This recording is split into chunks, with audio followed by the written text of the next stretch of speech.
Shalom. My name is Cindy Kozarok, and I am the Director of Education at Beth Radham Congregation, and I'm really happy to be here this week to talk to you about Parshat Va'etchanan.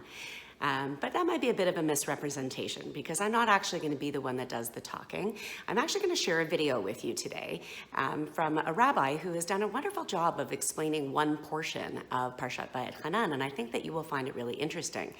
As an educator, I'm not sure how many people realize that our job is very much like a museum curator. It's not always about creating brand new materials, but it is about sorting through what is out there and finding materials that you think will speak to your learner. And so I've done that this week with this video, and you will have access to the website. I will share the information so that you can see that website for yourself and see what else might be on there that might be of interest to you.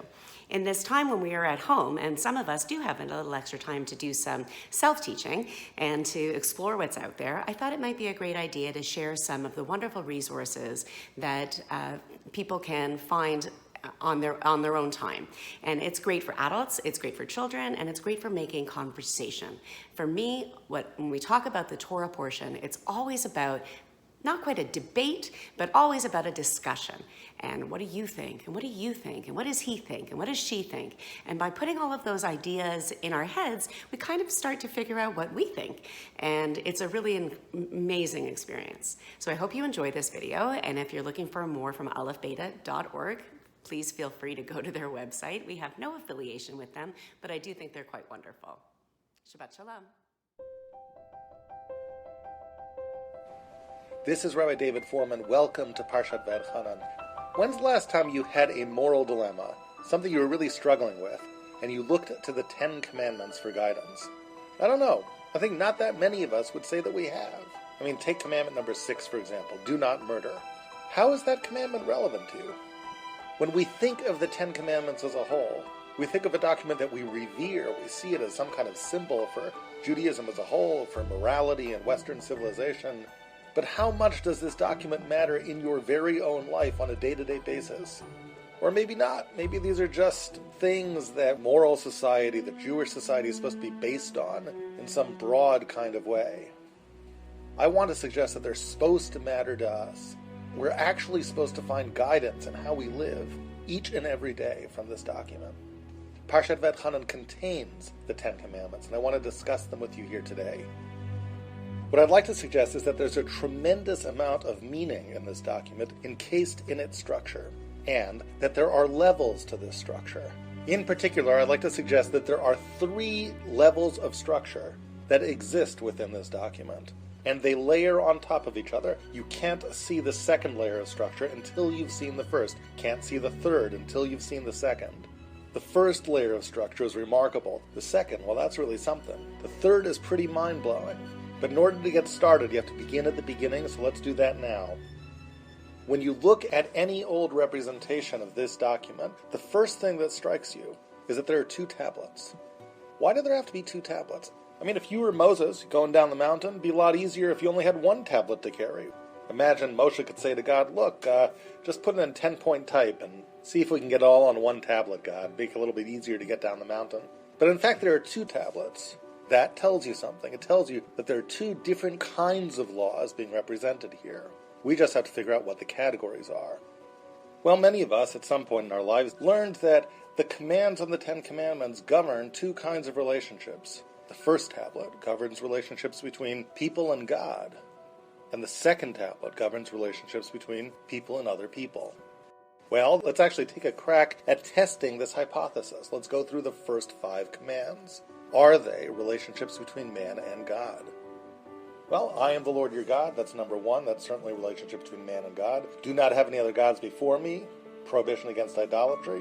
Also, relationships between man and God. Don't take my name in vain. Honor the Sabbath and keep it holy. All of this is relationships between people and God, except for the 5th one. Honor your father and mother. Last I checked, your father and mother were people. It's really 4 and 6. The first 4 are, in fact, relationships between people and God, and if we just take that last one and just switch it over to the other tablet, would be fine. It doesn't seem like the first tablet is really about relationships between people and God. It's about relationships between people and who? What's the common denominator between God, the one who we're relating to in the first 4, and parents, the one who we're relating to in the fifth. And the common denominator that seems to emerge is that parents and God are both your creators. We have a heavenly creator, God, and we have earthly creators that we call parents. The first tablet is my relationship with those kinds of beings, those who have created me. And if you think about the nature of my relationship with my creators, there's a certain quality that attaches to that kind of relationship. You can sort of visualize it. If you would imagine sort of a modern art painting that you were putting together and you put yourself in the middle of the painting, where would you put your creators? You put my creators above me. They are above me. They are authority figures. They are authority figures in an essential kind of way. My boss might be an authority figure, but he just happens to be my boss. If I leave the company, he's not my boss anymore. You don't leave the company with your parents. You don't leave the company with God. They are your creators. They are fundamentally above you. You want to rise to their expectations. But that means that the second tablet, the other 5 commands, are relationships between people and who? Relationship between people and your peers. Everybody else who's not my creator, who I'm fundamentally an equal to. We might say that you have vertical relationships, relationships that go up and down on the first tablet, horizontal relationships on the second. And right here, we really have our first layer of structure. 2 tablets, 2 categories. And this puts us in a position to be able to discern a second layer of structure. Here you've got these 2 tablets with 2 different kinds of relationships, and then you notice that there just happens to be 5 commands on each tablet. It kind of makes you wonder. Maybe, in some essential kind of way, the commands on one tablet connect to the commands on the other. Maybe they're mirror images of each other. Now, if this were really true, this would be a huge deal. What it would mean is that in some kind of deep way, there really aren't 10 commands here. There's really only 5. There are 5 basic principles of relationships. Those 5 basic principles have 10 different expressions because each principle expresses itself in 2 different worlds. In the world of my relationship with my creators on the one hand, and the world of my relationship with my peers on the other. Since those 2 worlds are each a little different from the other, the expression of each principle looks a little bit different, but the principle itself is the same. To discern the principle, all you'd really have to do is just draw a line and match up the commands. Ask yourself, what's the common denominator in these commands? And then you'd understand these principles, the 5 fundamental principles of all relationships. Now, in my remaining time with you, I want to start you off on a kind of adventure. I'll show you what I mean by going through the first 1 or 2 with you, and then challenge you to find the rest. When you have found them, you'll have seen the second layer of structure, and then you'll be ready to see the third. If you can in fact isolate the 5 principles, the next thing you have to ask yourself is, how do those 5 principles relate to each other? Does A lead to B, to C, to D, to E? Let's jump in and see how it might work. Commandment number 1 on each side. First command on the first tablet. I am the Lord your God. First command on the second tablet. Do not murder. In some fundamental way, these are the same things. How is that so? Well, ask yourself this. Why is it that any of us might be tempted to murder anyone else? Where does the desire to murder come from? Now, the desire to murder comes from a lot of different things, right? You might owe me money. I might owe you money. You might be in love with my wife. You might hate my wife. I could want to kill you for any one of a zillion different reasons, but the common denominator for all of them is that if you lie awake in bed at night and you say to yourself, I think my life would be better off without Bob in this world. The second you say that, you have a challenge. Bob is inconvenient for you. Will you just get rid of him? The temptation for murder is born in that statement. I think my life would be better off without Bob. Now, could you imagine making a similar statement about your Creator? I think my life would be better off without my Creator in the world.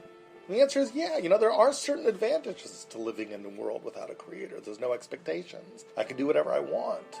So you can imagine someone that might want to get rid of God, might want to kill God. The only problem is you can't kill God. But if you wanted to get rid of God, but couldn't get rid of him objectively, you could still get rid of him subjectively. You could ignore him. With respect to me, God, it's as if you don't exist. You could fail to recognize God.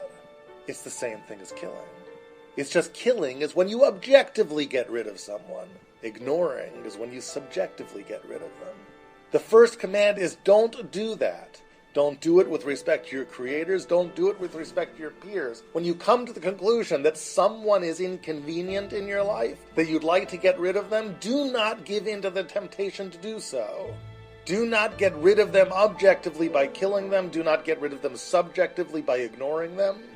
Instead, first principle of relationships: deal with the existence of others, even if they're inconvenient. What might the second principle be?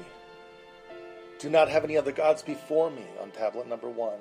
Don't commit adultery on tablet number 2. Idolatry and adultery, they even sound the same in English. And fundamentally, they are about the same thing. Don't betray a sacred relationship. There are two sacred relationships in life. Between people and their creators, we call it worship. Between people and their peers, we call it marriage. Something about those relationships demand exclusivity and must not be compromised by mixing in someone else that doesn't belong. I'm just about out of time here, but I want to challenge you to continue this quest. Can you identify the third principle, the fourth principle, the fifth principle, and can you begin to see the relationships between all 5 of these principles? What is the document really about? What are these principles that animate our most basic relationships? If after you go through this you'd like to see my thoughts on it, I invite you to take a look at the meal-length course that we put together on aleph-beta.org about the 10 Commandments, the hidden structure of the 10 Commandments. In the meantime, I want to wish you a Shabbat Shalom and the very best of fortune as you embark on this adventure to unravel the secrets of the 10 Commandments. If you like this Aleph Beta video and want to see more, just click the link in the corner and check out aleph-beta.org.